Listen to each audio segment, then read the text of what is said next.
G'day viewers, I'm here to discuss this very interesting image that you're looking at now. It's not what it's claimed to be. This is supposed to be a representation of a magnetic field that is clearly trying to define the north and south poles as two different forms of magnetic energy. And the green disc in the centre is supposed to be something called the plane of inertia. What a joke. Let's have a bit of a discussion. We use a rational explanation of what you're seeing here. Like as per usual, I welcome comments and criticism. And a lot of people aren't going to agree with me and a lot of people will. So let's have a look. What do I think it is? Well, it's certainly not a magnetic field. I'll just go forward to the next image and we'll have something that approximates a magnetic field. Now that's giving you a rough outline of a magnetic field, but once again it's showing lines of force. In a true magnetic field there are no lines of force. There is a field intensity gradient.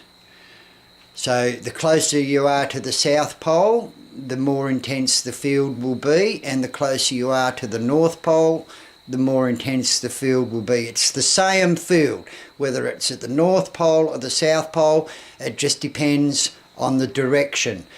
Now, the actual magnetic field has a rotational property, sure. But if you look at an object coming towards you that is rotating clockwise, if you look as it passes you and it's going away, it's rotating anti-clockwise. And that is a better analogy of what a magnetic field is. And what's happening here with all the iron filings is that they are intensifying or magnifying the magnetic field, and they're concentrating like a corpuscular action on the field. They are concentrating into lines. So the regions around the iron filings have a weakened strength, and the lines caused by the iron filings have a more intense strength. But as I said, it's not a fancy looking what do they call it, hypertrichoidal. It's a double torus, and it's a totally false image. And that plane of inertia, that's just the magnetic neutral zone. Now,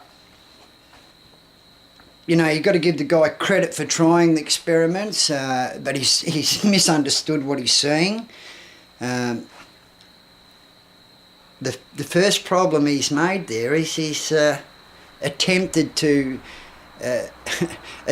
illuminate a magnetic field with photons, with magnetic particles within a suspension. And what's happening is basically the same effect that you're getting here with these magnetic lines that are, like I said, they're not lines, these are just intensified by the iron filings. The iron filings, this is great to show kids and give them an idea what a magnet is and how the magnetic field is shaped on a bar magnet, but it's not a true representation. It's interfered with, the magnetic field is interfered with by the magnetic filings, just as Mr. Ken Wheeler's demonstrations of the magnetic field are interfered with by his particles in magnetic suspension.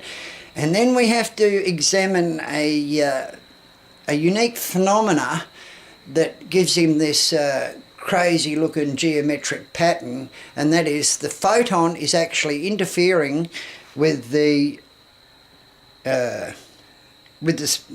magnetic particles in suspension and rotating, spiraling down towards the magnetic neutral zone, because the nature of the universe is every particle wants to go from a high energy to a low energy. That's a fundamental principle of physics. Everything wants to go from a high energy to a low energy. And what we're looking at here is, I'll just go to another one. Here's, don't worry about the math, just look at the picture on the right hand side where you're seeing off the right hand thumb, you're looking at the electron flow direction, and you're looking at a well, the curl, you're looking at concentric circles of a magnetic field represented there by B. Don't even worry about that. There are no concentric circles. This is a pure magnetic field, and it just decreases in intensity with the inverse square law away from the wire carrying the current. You can read that, you can freeze it. Don't worry about the math, just get the concept into your head. And it's a bit unfortunate. Ken has highlighted some pretty crazy stuff, and he's gone down what I believe is to be a very erroneous path, and it's only going to end in a dead end, and I believe it to be totally false. And this is from what I know and what I've studied, and I've been working with this medium for over 45 years now, and we don't bother studying it. We just take it as it is. We work with it. We don't have to study it. We know what it does. We know how it works. We know how fast it works. We can measure it. There's been thousands of experiments done to confirm everything that I'm saying, and I just don't like people getting misled, and I especially don't like people telling everyone else they're an idiot when clearly the person is displaying false data and can't back it up, won't enter into an argument with anybody. They're right, everyone else is wrong, and they tell you they speak ancient Greek. Well, who cares? Or they speak or decode Prakrit or whatever language that is. Who cares about that? It's dead languages. It's not relevant to modern science.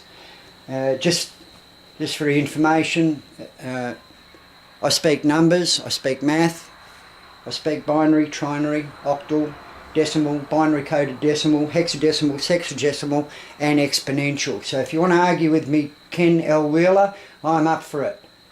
Not a problem. Anyway, that's my view on this thing here. The most ridiculous picture ever put on the internet. And eat your words. I'm Rob Ritchie.